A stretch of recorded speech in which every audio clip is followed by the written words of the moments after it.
Well, welcome back, and once again we're here at the Motorist, and today is Ford Day. Now, I've not really put much Ford content out before, so I thought I'll come down today and have a good look round and see what's on offer. And we've got things like this Mark II Ford Focus RS, obviously in this green, sort of one of the colours that you always think of with these cars. Obviously the RS model and ST use an adapted version of the turbocharged 5-cylinder Volvo engine, so a really distinctive sort of power plant in there, probably unlike anything else in the class at that time. And you certainly won't miss this one. It does stand out a mile in this green colour. It's not going to be all about bright green Focuses, because we've got quite a variation of models here. Obviously some much older models and some newer, more contemporary models. So without further ado, we'll have a good look around.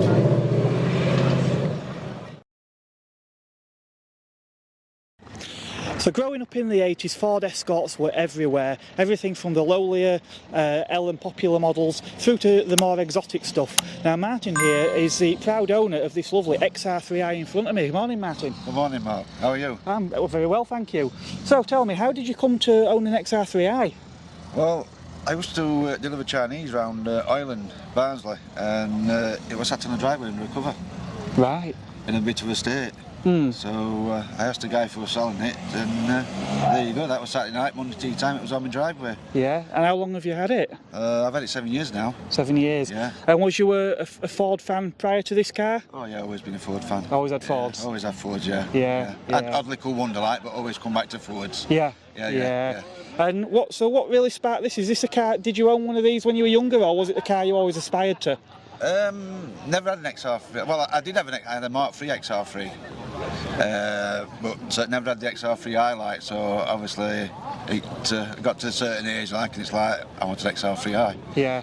I had all the others, the Capris, the Mark 1 Escorts, you know what I mean, Mark 2 Escorts, and Mark 1 Cortina and that. Yeah. When I was young and daft, and obviously sold them all, and now you regret it. Yeah. You know what I mean? So, like I said, this came along, and that were it. Yeah. So obviously these are 1600 fuel injection, aren't they? 8 valves, I presume? That's right, yes, that's right, yeah. 1600, yeah. And what sort of performance are we talking? To me, it's just adequate. Yeah. Obviously, I mean, back in the day, this, I'm not saying it would have been the fastest car on the road, but it would have certainly been a fairly quick car. Obviously, time has moved on somewhat, but but obviously the cars of this era are a lot lighter as well. And I know from experience, there's a lot more than the numbers, isn't there? That's right. Yeah. But what are they putting? Would it be about 100 horsepower, give or take? Something along those lines. Yeah. I mean, she'll wind up to 110, no problem. Yeah. She'll toddle along if I wanted to. You know what I mean, and whatnot. But obviously we just cruise along. Yeah. You know what I mean? There's no point in going around like an idiot and whatnot. Just Sure. And obviously when this in period, I mean, the entry-level models of these cars would have been probably considerably less power, maybe 50 odd horsepower. So by comparison, this would have been a real rocket ship, wouldn't it? Yeah. Obviously, it looks really smart with the colour-coded bumpers. Again, something that wasn't on all cars. And the spot lamps. Were the spot lamps standard on this model? Yes. Spot lamps standard on to XR and RS and that. Yes. And then obviously XRs had colour-coded bumpers, same as RSs. Yeah. Your car's got some nice factory options as well, hasn't it? Yes, it has. Yeah. We were discussing earlier the side skirts. Yeah, the side skirts. Yeah, it's a dealer thing. Like, if you ordered one, you could add side skirts as extra, like, and whatnot. Yeah. And are they exactly the same as the RS ones? Yeah, that's right. Yeah, the exact same as RS ones. Yes. Yeah. Also, the interior, we had a quick look inside the car off camera as well, and I picked up on some of the audio equipment. So that's an original radio cassette, isn't it, in there? Yes, it's radio cassette with equaliser. Yeah. 4-way speakers and that. Yeah. And you say the equaliser was that a standard piece of equipment then? Yes. They mainly did want XRs and RSs and the Sierras and that. Yeah. So with a couple of other cars obviously in the line here that are owned by friends of yours, this immaculate Orion gear, it's absolutely gleaming, that car. Now that was sort of almost the 4-door equivalent to what you have, wasn't it? That was the top of the tree for the Orion. Yeah, that's right. Yeah, obviously it's an Escort with a bolt on it, like, but yeah, it's top of tree for Orion. Well, in fact, no, because I'm not sure top of tree for Orion, what, 1600E? Oh right, I didn't know that. Yeah, they did a 1600 in Orion. Right. Yeah. Okay. And how would that car have differed to what's behind us here then? Leather interior. I think they got wooden door things on top of things, and obviously door panels were all different and whatnot. Yeah. As for engine wise, I think it was just same, like, you know what I mean. It was all sort of 1600. Yeah. Obviously, probably I don't know if wheels what same or not, but obviously they did a 1600e. Yeah, because obviously we've got those pepper pots on there, haven't we? They do look the part. Back in the 1980s, you walked into your Ford showroom and you had a choice. You had your XR3i, your RS. Would there have been quite a big difference in price between the two models? Probably, yeah, because obviously RS is turbo. You know what I'm saying? So obviously you've got turbo and whatnot. So I'm surprised there would be a bit of difference, like, you know what I mean? And is it the same capacity engine, just with a turbo, or the smaller? I should imagine it's the same capacity engine. Yeah. Yeah, just with a turbo, that's all. Yeah. In terms of sort of equipment then, would there have been a great deal of difference? No, not really. Probably same interior sort of thing and whatnot, and same with radio and equalizer and things like that, you know what I mean? Yeah. So the RS have got Recaros. Recaros, yeah. They've got Recaros in and whatnot, whereas the XR's just got, you know, more standard seating, like, a bit more comfy, like, but the RS, I think that's got better suspension than the XR3. Right, okay. So... better as in sort of firmer, lower? Somewhat like lower, firmer, I should imagine, yeah. Yeah. But I think that's the difference between RS and XR. I think the cars have aged very well though, especially, like I said, these higher spec models with the colour-coded bumpers, obviously the wrap-around indicator lamps and things like that. The cars did look quite modern for the time, and I think it's a design that's aged quite well. I'm not sure some of today's designs will still look as good in 30 years' time as what one of these do. No, they won't. No, I don't think really the modern cars nowadays. I mean, apart from the RSs, like, you know, and obviously whatever, you know, the Mustangs and things like that. But as for, you know what I mean, they can't touch them really. Yeah. You know what I mean? Yeah. I don't think there'll be really any future classics like what we've got now, like, you know what I mean? No, and that's not just something that's going to afflict Ford, is it? I think that's going to be across the board, sadly. But yeah. Well, that's smashing. I've enjoyed having a look around those. Thank you very much. Thank you. You're welcome. Have a nice day. So I've got Andy here who owns this lovely Sierra Sapphire Cosworth. I actually do quite like the Sapphire. In fact, I actually prefer these over the three-door, which might be controversial, I know, but yeah, there we are. I do prefer them over three-door, although the three doors are nice. This is a 1988 Sierra Sapphire Cosworth, running stage 3. I believe they were about just over 200 brake when they were standard. Okay. At factory. Which in the day would have been formidable. Yeah. I mean, even now it's quite good 200 brake, but this one's had RS500 intercooler, RS500 radiator, T34 turbo off the Escort Cosworth. Yeah. Actually, that specifically got Escort Cosworth on my brother's one. Right. 3-bar map sensor, and it's been tuned up at Motorsport Developments in Blackpool originally. So it's currently running 335 brake, which is more than enough on these rear-wheel drive Sapphires. It was running 400, but it was trying to turn round on me at 80 mile an hour on motor around full boost, so we've had to have it detuned. Yeah. So you said this is a rear drive one. There were some 4-wheel drive Sapphires, yes, weren't there? There was. Yes, the rear-wheel drive's a lot rarer now. The 4-wheel drives, people tended to go towards them early on, but now the rear-wheel drives are more sought after because there's less of them on the road. And because everyone fancies themselves as a drifter. Yeah. Unfortunately, they're what called the widow makers because you put big power through them and that they do want to turn around at full boost, so they are quite lively. As with a 4-wheel drive, just sits and goes. Yeah. The rear-wheel drive's a bit more. It's a different beast. Yeah. I did always like the Sierra, even the more sort of cooking models. I mean, I know the jelly mould were a bit controversial. It were futuristic looking, even though the underpinnings, the engine, the layout were very traditional. But I've always liked that driver-favoured dashboard, and I think it still looks good now. Yeah. I believe that when they first built the Sierra, it wasn't really taking off with the customer. Nobody liked this futuristic slim design. And well, everyone loved the Cortina, didn't they? Yeah, still. Yeah. So I mean, I know obviously the Sapphire brought in these rounded indicator lamps, which obviously later transferred onto the hatchback models and estates.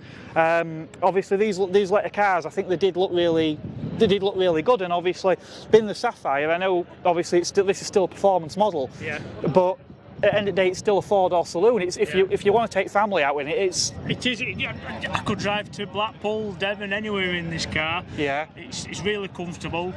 It's quick and it's just as quick as comfortable as most cars today. Yeah. Yeah. I'm thinking, did the Sapphires actually compete in motorsport? I know the three doors did. In rally, mainly rally, and a few touring car events. It was mainly the RS500, which is over there, which is the touring car of the day. Yeah. And the Escort Cosworth were the Group B rally car. Yeah. The Sapphires were more like your semi-professionals that rallied them and took them out. So. Plus Ford were always good at winning on a Saturday and Sunday and selling on a Monday, and obviously anyone that came in and thought, I fancy a bit of that race car, but I want a family car, they might have just gone that way. Sunday and go to work on Monday in it. Yeah. Yeah. Obviously, we mentioned this behind us here. We've got the Escort as well. So obviously, this car, you say this belongs to. This is my brother's one. Yeah. This is it's a bit special. This one, it's had quite a bit of work done to it. Yeah.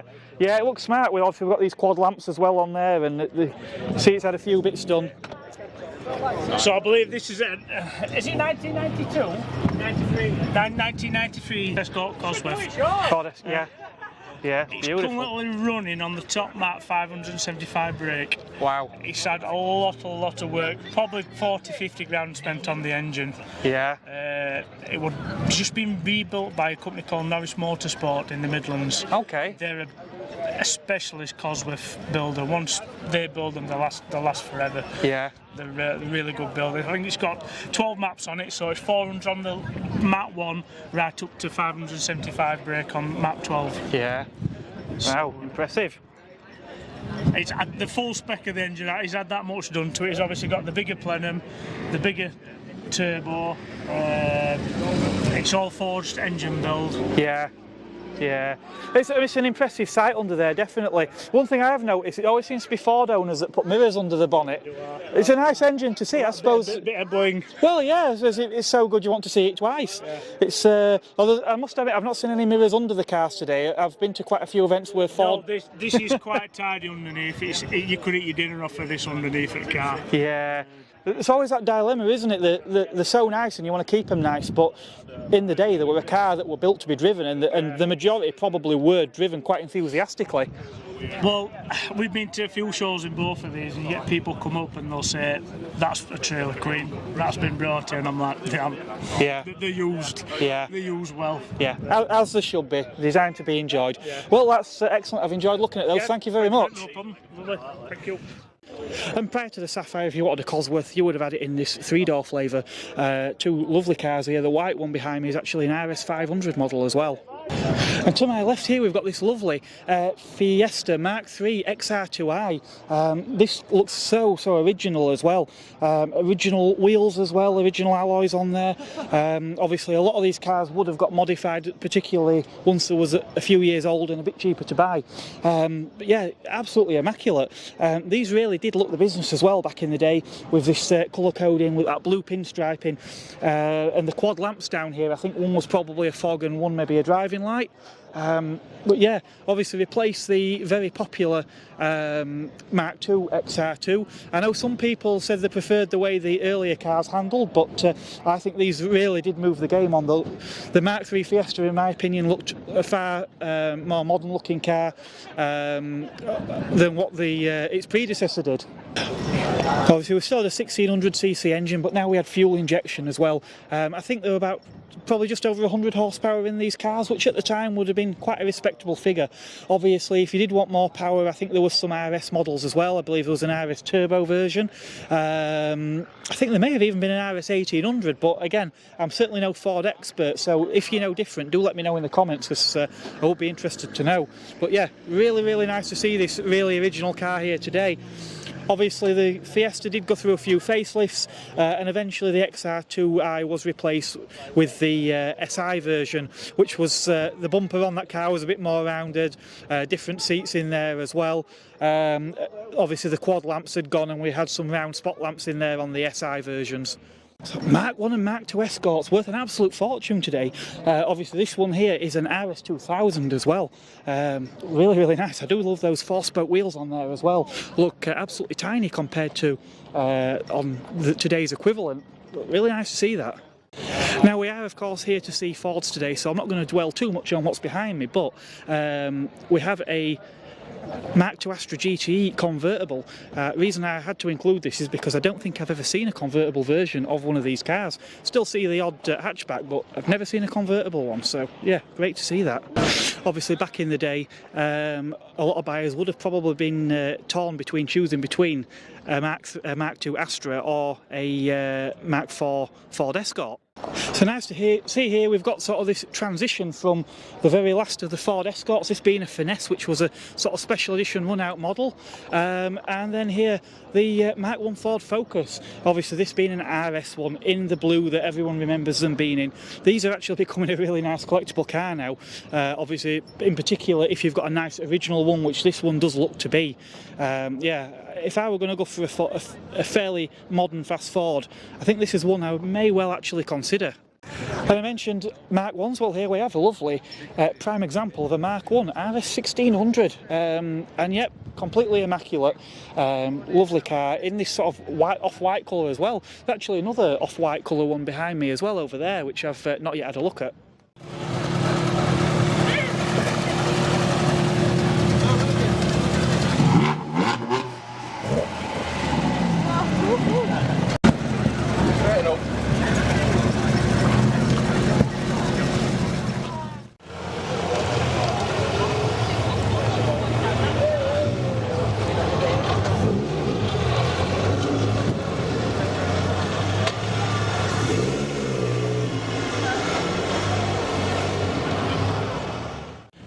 Found a real gem here, Ford Taurus GXL, incredibly rare. I can't remember if I've even seen one of these at a show before.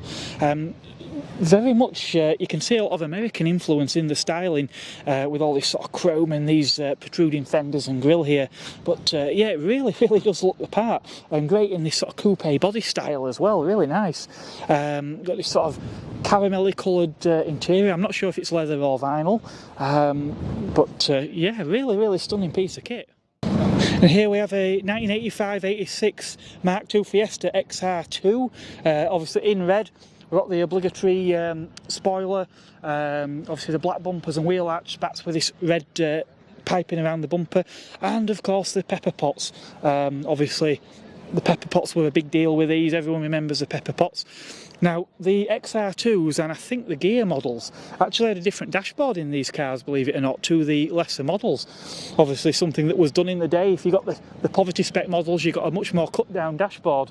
Obviously in the higher spec cars you got a more extended dashboard with more equipment, some different controls and some additional ventilation mounted in the middle of the dash. And of course you fast forward in the 80s, you always had to have your spot lamps as well, just to add that extra finishing touch.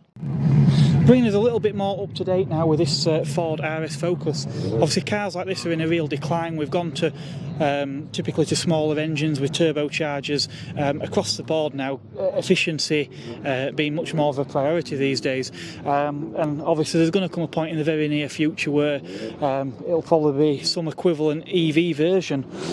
Now obviously this car we did finally return to four-wheel drive, something that had been missing from the RS models since the last of the Ford Escorts, and obviously there's some electronic trickery in here as well, and you can actually put this car into a sort of drift mode where a lot of the power is going to the rear wheels, so I imagine that could be quite a lot of fun. Of course, if an RS model is just ever so slightly out of your reach, there's always the good old ST, ever popular. Obviously, going back from the Mark 1 Focus, these cars always did handle exceptionally well, so whichever engine you do end up with, you're probably going to have quite a lot of fun. Sadly, our time at the Motorist is once again about to come to a close though, but as expected, it's been a fantastic turnout here this morning.